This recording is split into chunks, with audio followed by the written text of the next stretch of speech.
Hello. Welcome back to AVX Live. I'm Joe Gilderson, President of Corporate Audio Visual Services. And once again, I am joined by my co-host and Creative Technology Director, Mr. Ryan Finch. That was good. It was a nice slow wave, slow intro. Hello. I thought you were doing like the prom queen hand? Yeah. My grandmother does that. We call her the queen. She goes, 99. She is the queen. I mean, to be very honest, she's the queen. True. But Ryan, there has been a question that's come up. Uh-oh. What's in the cup? What's in the box? What's in the cup? We're not going to get to that right now, but we're going to leave. That's a little bit of a cliffhanger. The cliffhanger. Yes. We're in the media game. That's that's just how we do it. So last week we had a really inspiring conversation with Jason Hatchian, about making a career in the music business. Really very cool. Jay is excellent, a lot of fun. And I know I learned a lot. Like, it's very complicated, I gotta say. I thought It was hard on the playing instruments and making a band, but that seemed much more complicated. I think it is. And how would you know anyway? I mean, you don't play any instruments.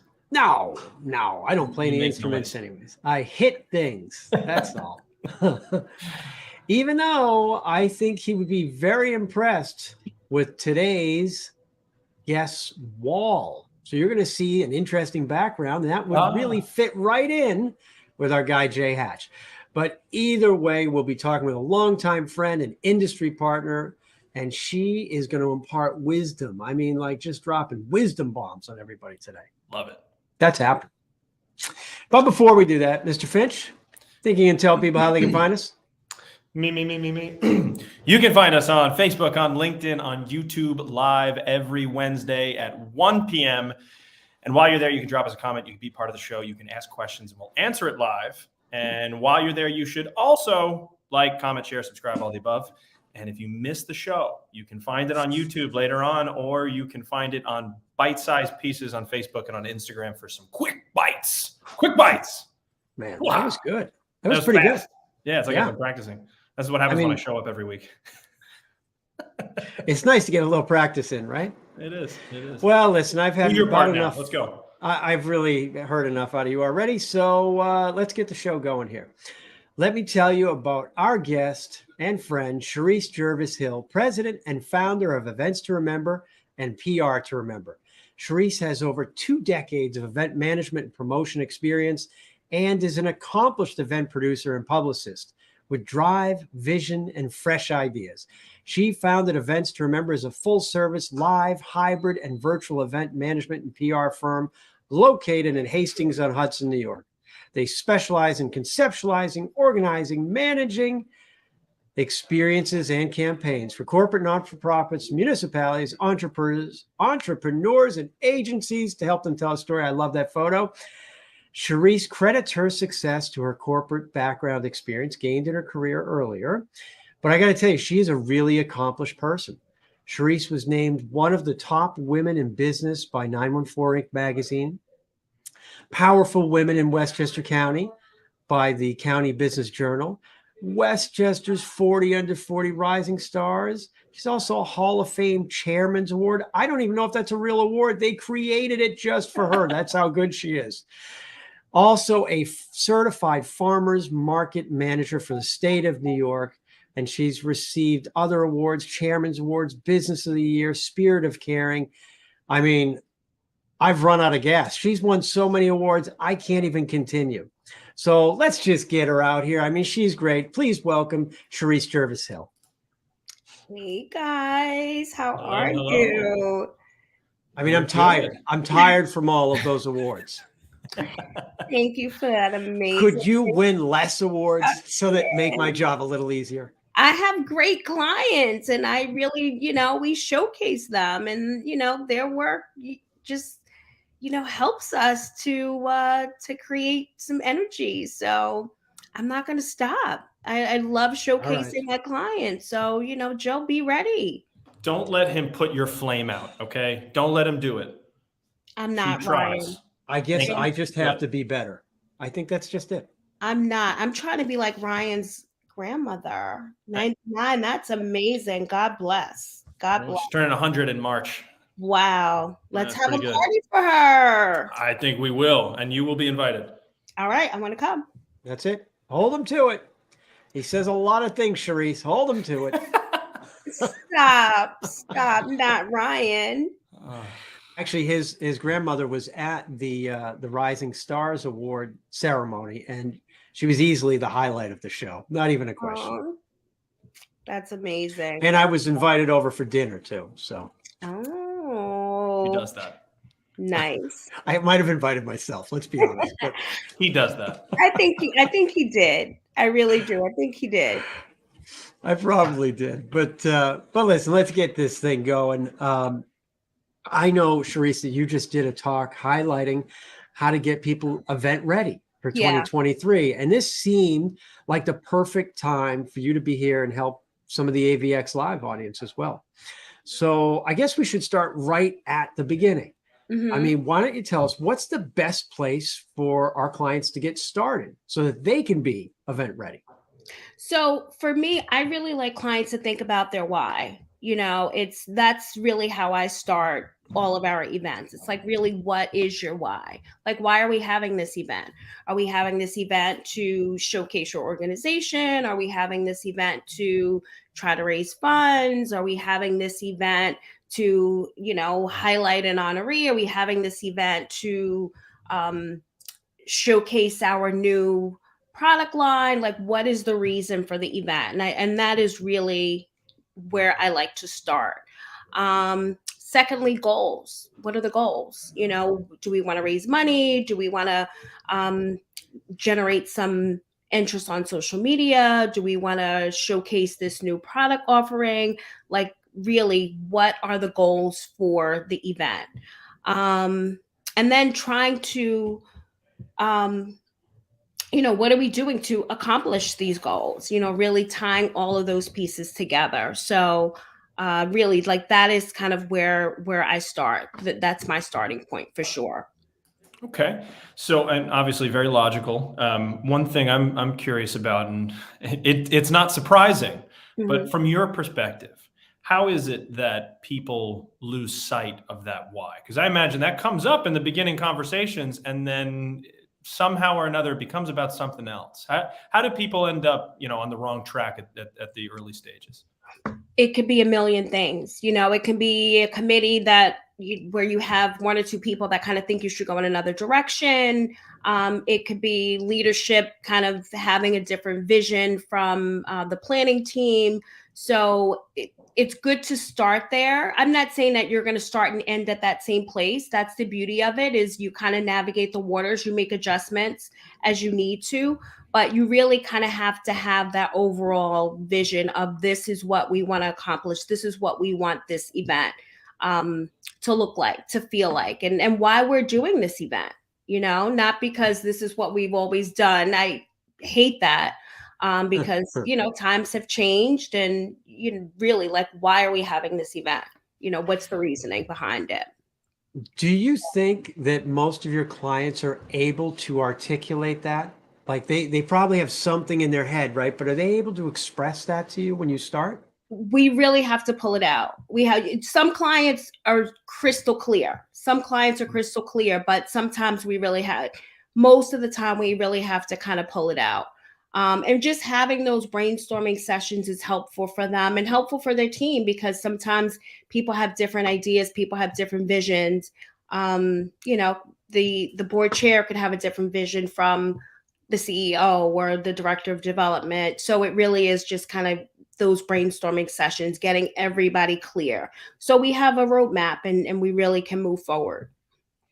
Oh, that makes sense. And Joe, this is something I've heard you say a lot, is that in some groups, in some organizations, and we're going about the process of putting this event together, and especially in the virtual side, during that time when we were really, really deep in the messaging, there were times where there was a noticeable lack of connection with the why, right? It was like, aren't we going to focus on the people we're helping? Is that ever going to make its way into the program? And so, Chereese, I think it's a well-made point, because it's it's very clear that some groups somehow or another have gone off track there. So Yeah, no, definitely. And it's our job to kind of, bring them back, bring it back home, keep it moving. reconnect with the why. Yeah. Yeah, I think that is brilliant. Simple and brilliant and really necessary. So, but so now if we know the why, Hmm. what's really the next step if we're trying to get event ready? So if we're trying to get event ready, let's look at the budget. It's show me the money, baby. Let's look at the budget. So, and really building a solid budget, it's and when I say building a solid budget, like, do we have projections in there? I'll use a fundraising event, for example. So we create these wonderful sponsorship packages, kind of looking back at your data. Did we hit, that $50,000 top tier?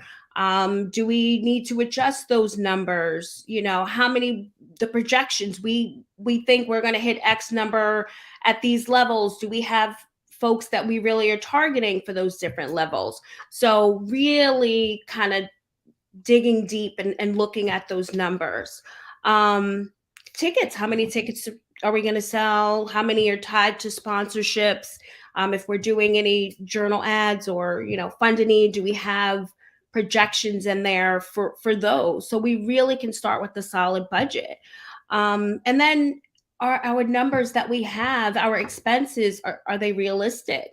Everything, eggs, it's not the only thing that's gone up, right? I mean, it's, we're running businesses, on the, being an event partner, and we have expenses, so it's really, our fees tied in there. Everything's gone up, our staffing costs have gone up, I'm sure equipment and everything else on your side, I can't even imagine, It's not just eggs. It's not just eggs. Exactly. So I always tell clients, let's really dig deep and look at those numbers. The venues, it's, oh, well, they used to give us, $50 a person. It's like, not going to happen anymore. No, it's not. Yeah. So let's really look at those numbers and make sure that we're starting with a healthy budget. And let's talk about it. I mean, let's really talk about the numbers so that we can kind of hit those goals. So I think really looking at that budget carefully is really going to be helpful on the back end. So you're saying there's a budget? There should be a budget. I'm teasing because I can't tell you how many times we hear, we'll ask the question, is there a budget for this part? And, to a group that maybe hasn't gone through these processes, they say, well, we don't know. We have no idea what this would cost. And I'm sure that's true, in some cases. But then when we give them a number, there's always a budget. And coincidentally, we're too high. But you know what? And we don't, just kind of speaking on the event partner Sure. side for a second, like, we don't ask the budget to say, oh, we want to exceed your budget, or we want to, it's just helpful for us, when we're trying to build a proposal for a client, because, I like to find out the pain points, right? And for us, full service, it's not cheap. So we want to make sure that we're giving you the tools that you need, that's really going to be helpful for you and your team. And I'm sure you guys the same thing. So it's, we're asking about budgets, and we need to talk about these numbers just so we're getting, we're providing the service that is really helpful for the clients. So the budget is it's important, and people don't like talking about the numbers, but for us to figure out how we're going to get there, we need to talk about the numbers. And not just for fundraising events. If you're having a promotional event in your office, a grand opening, even if it's something small, if you're ordering donuts and coffee and you have to rent a tablecloth, and you still need to know, okay, this is our budget, this is kind of what we're looking at. So the event really doesn't matter. We really need to start with the budget. So that's something that we really encourage our clients and work with them. Absolutely. Now, you touched on one of the things I was thinking, which is, people don't like talking about numbers, and I'm curious, if you did meet any resistance in that process, is trying to draw things out of them. Do you ever find yourself in situations where, maybe pipe dreams isn't the right word necessarily, but where expectations or vision for the event is drastically misaligned with what they're prepared to spend? And how do you approach that? Yes, it happens. It, you know, it, it's really having those conversations. What you have on the screen that I'm not going to say anything else. Everybody look at what he had on the screen. Can you go back to that? So it really, and you can be creative. Like, this is one of the things that I think my team and I, we really strive. I mean, you can be creative without spending a lot of money. There's little small elements that you can do to really, you don't have to spend a ton of money to really have a great event. Tying in, for example, like, you want something to tie in your organization. Maybe if you're an organization that supports children, maybe tying in something artwork that the children have done, or maybe tying in, if you're an organization that supports reading or something, maybe having some beautiful hardcover children's books that really tie in. So you don't have to spend a lot of money to be creative, but you really have to leverage that. You really have to look at the budget to see where we're spending money. And so those are conversations, Ryan, yes, that we have to have and circle back on with clients. Absolutely. And Joy, you know what I noticed there? I don't know if you caught that, but I was paying attention. She reconnected with the why while she was explaining the budget. That's high level. Very impressive. She's very good. She's very good. I mean, I don't want to have to read all those awards again, so please, let's stay right here. Your point is well taken, though. I think everybody forgets that on the event side of the world, it's very scalable. Mm-hmm. And if you don't have a sense of what end of the scale you're on, it's really very hard to help people. Mm-hmm. So sometimes you just need a direction, and the budget helps give you a direction. Yeah. And it's not really about over or under just yet, but you got to know what direction to go in. And we see that a lot with the corporate side, really. Mm-hmm. Because it can range very quickly.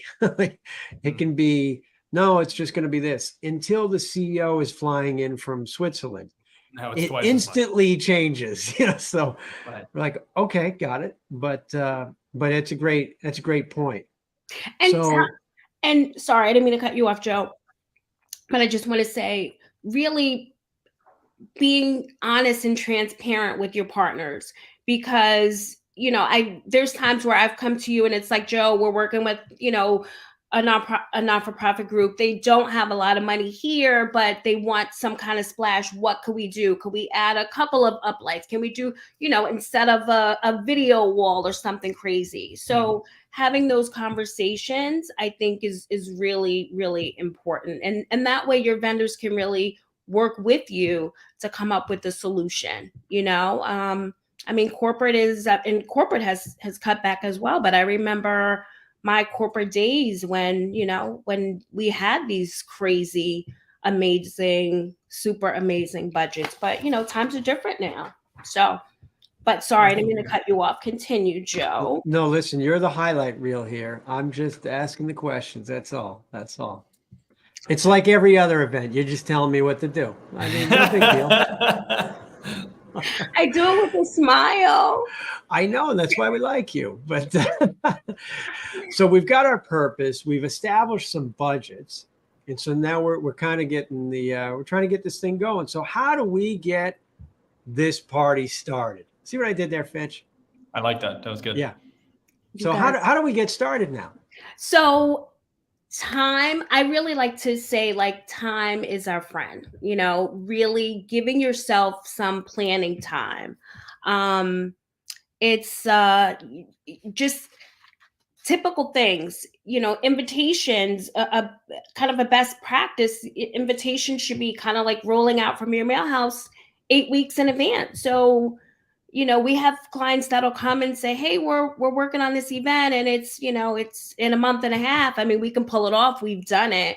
but time is your friend if you really want to put all of these pieces together. So make sure that you're really giving yourself enough time so that you really can implement everything, implement your marketing plan to help promote this event that you're working on. So time is your friend, and publicity is your friend as well. If it's an event that's open to the general public, you know, you really want to have time to promote it, you know, to share all of the good stuff that is happening with your organization, and give your honorees the highlights that they deserve. So really giving yourself enough time, I think, is really important. Well, and that point in particular, I think resonates pretty well with me, and just in the experiences that we all had in the last couple of years. You know, so much last second, we had to change our minds. The decision, you know, it wasn't the right decision, and we had to pull the trigger last second. So much of that happened that I think, you know, again, that resonates with me. And I have seen some groups picking up on that, you know, in terms of getting a jump start on things. And I know from planning my own wedding right now, which we're in the process of, and if my fiance/wife heard me say that, she would go, "Oh, you're planning it?" But in any case, I can tell you right now. Yeah. I was going to let you shine with that, Ryan, but I was like, Yeah. I'm not sure. I hope she's not watching this right now. But no, I mean, you know, I can hope tell she you is. I mean, are you kidding? Well, we're going to see her in the comments if she is, believe me. But I can tell you, you know, again, just having enough time, but even like knowing what order to do things in, right? Like, you know, to me, that is a big part of your value in the process. Is like, what order where do we spend our time first, second, and third? Yeah, we do a great job, I have to say. And my team is amazing, and you know, works so hard for our clients. So I'm thankful for them every day. But we do a great job of really kind of laying it out. Like we need timelines. We need project management software to really be able to stay on top of all of the different events that we're working on. And that's why clients are paying us. They're paying us to, you know, help them really move this event forward, so they're not stuck in the weeds. You know, those timelines are essential, and a lot of times too, it's helpful so clients are not worrying about you know, something that doesn't really need to be addressed right now. You know, sometimes when you think of an event and it's so many different moving pieces and so many balls up in the air, you know, and this happens to us as well, where you're thinking about, oh my gosh, I got to do this and that. But it gives you a moment to kind of step back and say, okay, according to our timeline, we're not there yet. So we'll kind of deal with that. Let's focus on the task at hand. And I think that those are really comforting for clients, you know, just to know that this is where we should be in the planning process to get us to event day. But then just thinking back to the past couple of years, just, you know, all that we've gone through in the event industry. I mean, time was not your friend because we had no time. Like, we really had to use that word that we're so sick of, but we had to pivot and make adjustments. And you know, I just remember being up late at night watching videos for all of these virtual events, and you know, it was just, time was not our friend at that time. But now that we, you know, we have the time, let's really use it. Well, I think your points on time are really important.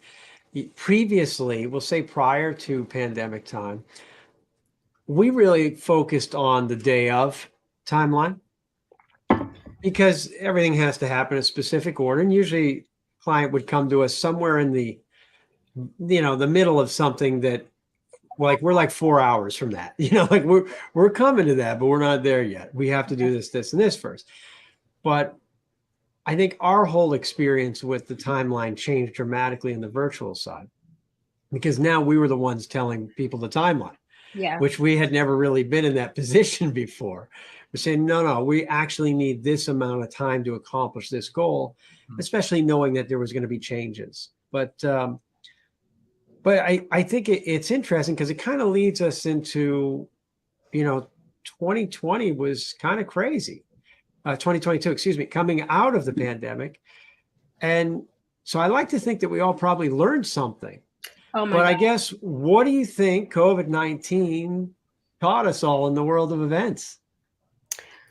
So for me, I have to say, like, one of the things that if I had to sum up everything that COVID taught us, it's really like throw all of that stuff in the garbage. You know what I mean? It's like people say, well, this is what we used to do. Like, this is a new event world. This is like, could your honoree come down? God forbid, could your honoree come down with COVID? Like, are your numbers going to be shifting like crazy? Like, this is our new reality. It's day before, this one can't come, this one has COVID, this one is, it's, you really have to you have to be flexible. You gotta bob and weave. You gotta be ready. I mean, that's just the way it is. What I found last year is a lot of our clients kind of did what worked for them, obviously with our support, but really what worked for them. Like, they really thought about what resonates with their donors, what resonates with their sponsors, what their tribe, their folks that believe in their organization. They really kind of brought it back to what works for us, and this is what we're going to try to produce with regards to events. And it worked. One event that I love from last year was Grayston Bakery. I remember when the CEO, Joe, was like, I want to do a fireside chat. And I remember I'm like, a fireside chat gala? All right, we got to really think this through. But he was very passionate about it. And when we really kind of talked it through, I was like, I'm feeling, what he's saying. I'm really feeling it. And really just kind of working together, figuring out those different pieces, it turned out to be a really incredible event. And I remember us, figuring out like the furniture and how we're going to achieve that look, but we're still in the middle of a gala. But what I loved is it resonated with the attendees in the room. It really showcased the organization. And for us, I like to make sure that the events that we're managing, that the guests, when they leave, they understand about the organization. It's like, oh, I didn't know that they did X, Y, and Z. That is really important to my team and I. So it really is. It's like, look, this is what speaks to us. This is what we're going to do. Let's work together to make it happen. So that is really, so that's one change. Last minute cancellations, it's just the way it is. Your numbers are going to fluctuate. Be ready. Honorees, speakers, someone coming down with COVID, it's a possibility. So have your plan Bs ready, because this is just the new world that we live in. I remember we had an event and I came down with COVID, and it was a PR event. And Kim in my office, she handles events, not PR, but it was, we had another event that some of the team members were managing that day. It was 2 events, and I was the only one that was going to be on site because it was a publicity event. And I'm like, need to pull you, and here's, this is what we have to do. So you really have to have your plan Bs ready. And it's a perfect opportunity to reimagine your events. Like, that is, if I have one thing to say, this is the time to really reimagine your events. Like, we don't have to do, this is what we've always done. This is the time to say, you know what, this is what we've always done, but let's do something different. Or let's take pieces of this event and shake it up and really, this is the time to reimagine. Well, that's, I think, a great takeaway for the audience. I think that might turn into a bite-sized piece later on. Who knows? Wow. I am in charge of that, so I think it will be. But I got to say, I think you're spot on. And personally, in the events that we've seen, I've seen a lot of that where they they took bits and pieces of the old format and they said, we want this to be different this time. Yeah. And look, I think it could come from a lot of different places. I think the experience in the pandemic obviously shaped some of that, whether it's attention spans or just getting bored of the same old, and having to constantly revamp it. But yeah, no, I mean, I think I think that really is a really great takeaway. Is if you give yourself the time, right, to actually do that properly, what an opportunity that could be. Yeah, definitely. And that's where the time comes in, Right. Is to have that brainstorming time. Yes. I love brainstorming time. Love it. To be honest, I'm surprised that more groups didn't change the way they did their event. Because I found a lot of people saying, well, last year. And we said, okay, well, last year was 3 years ago. And, Right. Is your life the same now as it was the last time you did this event? Oh, no, it's totally different. Well, maybe we should consider that.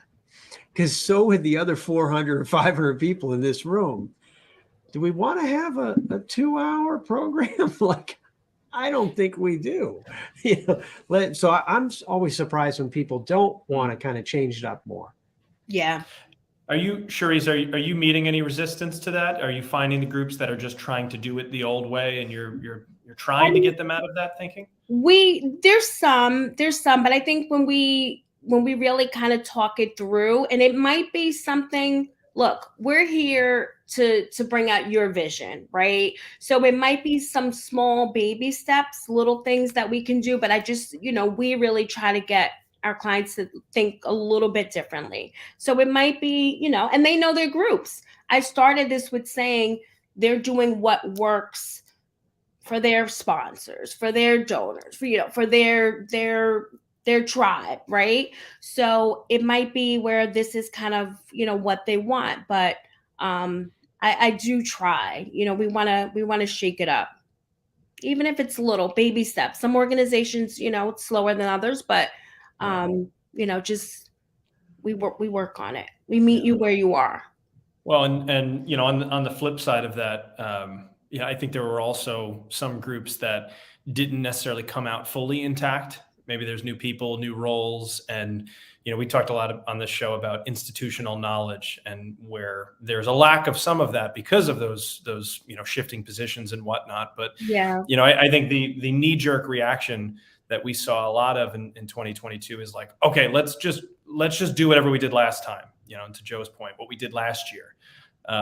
So hopefully with a little bit more time and in this new year, we see more of that, because that's where we all get to shine. We get to do our best work when it's creative and when it's different. Yeah. So, and I think looking forward to it. And I think too, bringing in some new blood, right? I think that's where, bringing in an event partner, just kind of helping you to think a little bit differently, so yeah. Yeah. Well, new partners. I mean, that's a good a time as plug as anything. Joe, you got to drop the banner or something in there. Nope. I'm not dropping the banner. It's because he's not ready for it. My hands are over here now. So, Okay. But no, these are great points. I think it's exciting what's in store for 2023. I think there's been a lot of change over the past year. I mean, we've been through a lot of change ourselves, and we had to go through some institutional knowledge loss as well. Yes. We always look at as a whole year as like 2 separate years. Like the spring is one year, then we regroup, and then the fall's another year. And I know for us, we made kind of tremendous improvements and changes. It's just internal stuff. Like the clients don't see it. Yeah. But we needed to get, a little more efficient, because coming out, it was just like guns were blazing, and all of a sudden everybody's just running around, and it's true. We're like, whoa, we got to kind of regroup a little. And we're it's the same for us. I mean, it's last year we definitely had some growing pains. I've added team members, and the business piece That's all normal stuff. And like you said, last year was like when events opened up, it was like, it's open, let's do it, and then we're all so yeah. And the spring, and then it's like, okay, let's regroup. Then the fall, and it wasn't much of regroup time.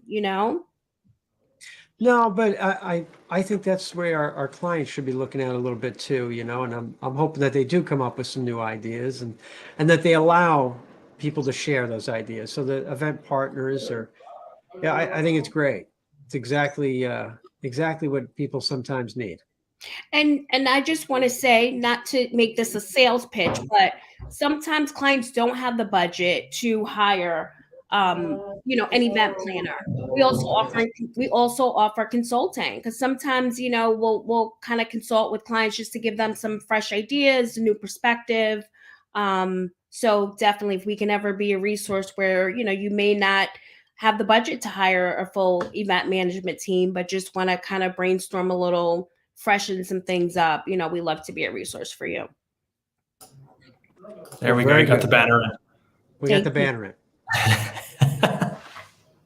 I mean, it's on the fly, Chereese. It's on the fly. I know. Believe me, I know. So, but love this. We love doing this stuff. So to go in a different direction for a second, I was joking around about the awards, but just on a personal level, I think you've really had a tremendous run. I mean, you've got a beautiful family. I certainly know Arnold. He's a pleasure at every single experience. You have you guys dancing away.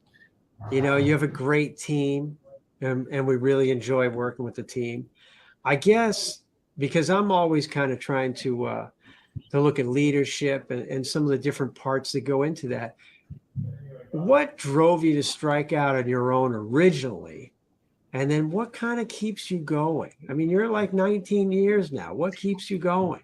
I know. I can't believe like April will be 19 years. And that Wow. is, I'm like blown away by that. Finch, are you even 19 years old? How old are you, Finch? Barely. So it's, I think what keeps me going is the incredible work that we get to showcase like every day. It's it gets busy, it gets stressful. Event planning is one of the most stressful careers ever. And it does get really stressful at times, but we go back to the why. We go back to helping these organizations that are changing the world, So I feel like we have a really big responsibility to help move these organizations forward. And after an event, when our clients achieve their goals and they're able to help, I'll say, for example, Latino U is one of my favorite clients. And at the end, when we raise, all of this money, and it's like, now they're able to continue the work that they're doing for first generation Latino students. I mean, it's just all of these different organizations that we work with that are doing such incredible work. So I think really that is what keeps us going. Those stressful days where, we know that tomorrow's another day. Today was a stressor, but we have to keep going because we're really, we're a small piece of a really big pie that is helping to change the world that we live in. And I'm sure you guys feel the same way. This is our way of helping the greater cause. And making the world a better place. I feel like that's what God put us here to do, do our little piece. So, so that's what keeps us going. And, a bubble bath when I need it, a glass of wine when I need it, vacations and downtime and disconnecting, which I've made a really, really, I've made that really a part of my strategy for this year. I booked 3 vacations, booked, done, ready to go. All right, where are we going? Here, first one, Dominican Republic. We're doing DR. Vamos! Yes. Where are we going? Punta Cana. My daughter is graduating. My youngest daughter is graduating. So we're doing that in That's June. awesome. And then we're doing Dubai. Oh, So, wow. yes. Oh, So I am cool. I'm making the time because I deserve the time. And I work so hard. Not I, my team, we all work so hard. So making the time for everybody to take their vacation and disconnect and respecting time, respecting our time. I think COVID, it was just like, what time, and we got burnt out at times. So I'm really trying to do a better job of respecting my time, taking a day to work from home. Like today, I'm home, see my wrap wall. That's how you know. All right. So That'd yeah, make Jay Hatch very proud. He'd be very happy. he is. Yeah. Arnold and I we love New York old school rap. So that's my rap wall. So yeah, but making time for just to disconnect. Right. It's important. Well, look, and I think, if there's anything that I point to as, a clear positive that we took out of the last few years, it is that, because I mean, even in our, office dynamic in our workplace, there have been changes that just go along with that kind of mode of thinking. Is that we're going to work hard and we also need to kind of take care of ourselves along the way. And it's easy, like you said, it's easy to get swept up in this. Mm-hmm. These events are going to happen when they happen. Yeah. So if you can at least plan ahead, then you can deal with that. But if you wait too long, then you never make time because something always gets in the way. So definitely important. And for us, look, on the nonprofit side, it's easy for us to feel the same way, to feel like we're really making a difference. On the corporate side, it's a little different, when it's a meeting to lay a bunch of people off, it doesn't happen often, but it's a little harder to feel good about that. Yes. But, I'm pretty sure you signed an NDA that says you can't say that. I didn't mention any names, so they'll never come looking. But in any case, we can take pride in something else, in the level of production, or in the show, or in that like wink from the person that, is making or breaking somebody's career. That's something that's easy to find your why in. So all good points. Yes. Man, you guys are so intelligent. I mean, you don't even need me here. Of course we do. Maybe I'll just go away. Wait, what does that say? Coke ? And it looks like a child's handwriting too. I mean, you do know who you're dealing with, right? Yeah, you probably weren't even looking while you wrote it. Oh my goodness. What's in the cup? I mean, I have water here. What are you drinking? What's in that cup? It's just soda. Finch is just trying to make a story out of something that's not a story. You put a question mark next to it. You made the story. If it's something fun, like, can you share it? Hey, now. Well, that reminds me of the pandemic too. Those late night virtual events. Things are about at the end. You're starting to cruise home. No one's going to see if I pour a glass of wine. Yeah, those late night virtual events. There was definitely I had wine. Late night watching. Yeah. Mm-hmm. It was a different experience, wasn't it? It was just a totally different experience. Yeah, because people were in their homes. Yes. Right. I mean, you were at home. You didn't have a 2-hour trip back. Yes. From the city. You didn't have to worry about parking and valet, and there's a little different experience. There were some good things, and obviously the lack of connection. I think everybody realized that part they didn't like. Yeah. Right.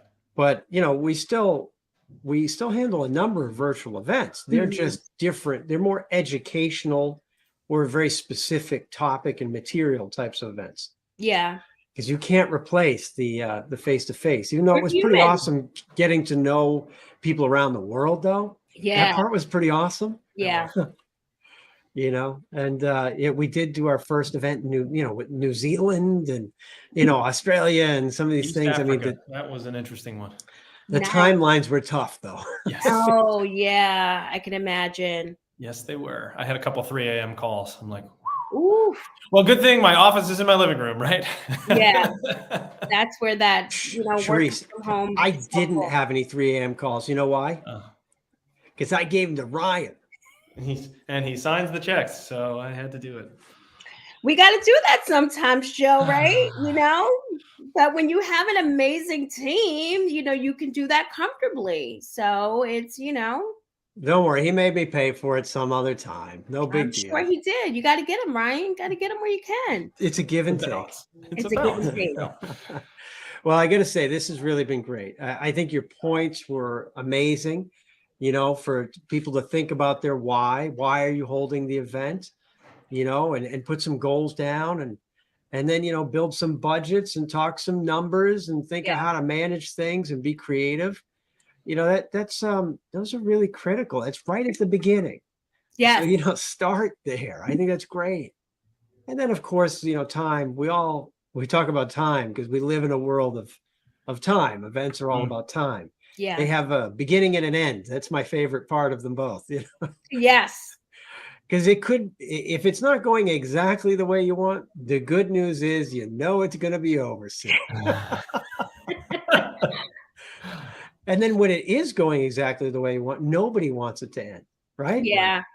I That's mean, very true. It's like at the end of some events, I'll say to clients, it's like you speak to them like every day, leading up to, and then it's like nothing, right? You have your debrief and it's nothing. And I'm like, hey, sending an email. I feel like we broke up. I miss you guys, So yeah, definitely. That's true. yeah, it's pretty interesting. But this has been a great show. Thank you so much for your time, for the Thank you rap guys. wall, for all of the good that you bring to the community. I mean, I think you're doing a great job. The team is excellent. Thank And you. and we appreciate you sharing that information on our little tiny show. Awesome. Well, this was fun. Thank you guys. Thanks for your work. And yeah, let's keep educating everyone. So, power of events. Thank you guys. This was great. Amen. Had a good time. Very cool. Thank Well, you, Chereese, Chereese. we are going to see you very soon. I am almost positive. Yes, for sure. Hopefully before Dubai, because I want to see if I can get into a suitcase or something. Do it. Let's do it. I'm very flexible and small. I can fit. It's okay. All right, Chereese, thank you very much. We'll talk soon. Bye now. All right. Bye, guys. Mr. Finch, that was an excellent discussion. I mean, I agree. So many really good ideas and tips for people to get their organization's event ready for 2023. Yes, no question. And again, to my small little bit of planning an event that I am either doing or not doing, depending on who you ask, I can personally say that having that expertise, early on, right, especially for putting the big pieces in the right place and in the right order, and and making sure that it's going to get you to where you want many months from now, that's really important. It's really important. Excellent. Well, and once again, a big thanks to Events. Remember, everybody, check out the website, PR Events. It's a whole experience. Chereese and her team, I'm sure that they will take very good care of you. So, Mr. Finch, it's about that time. You think you can give people the reminders, or are you not able to do that? No, I can do that. And, I decided at 49 minutes in to get the glare out of my face. So now I'm ready. You can find us on Facebook, on LinkedIn, on YouTube, live every single Wednesday, most Wednesdays at 1 p.m. And while you're there, you can drop us a comment. You can be part of the show if you would like to be. You can ask questions live. We'll answer them. And you should also like, share, subscribe, all the above. Smash the subscribe button. Super appreciated. And if you missed the show, we will be on YouTube, as well as chopped up in little bite-sized pieces on Facebook and on Instagram afterwards for some quick video bites. Again, we're going to have a couple from this show coming. And I already know what they are. Man, that was good. That was really good. You finally have got it. 76 episodes in, you finally got it. Wait till you see what my catchphrase is today. Well, it's time. Do you want to cue it up? Are we queuing up some music? I mean, what are we doing? I was told 17 times that the music is distracting and that we shouldn't. Okay, then forget the music, Finch. It's time to wrap this thing up. Thank you, everyone. We will be back again next week. Thank you again to Chereese and Events to Remember. Mr. Finch, it's time for us to get out of here. Bye-bye. Ciao, ciao. Stay golden, Pony Boy.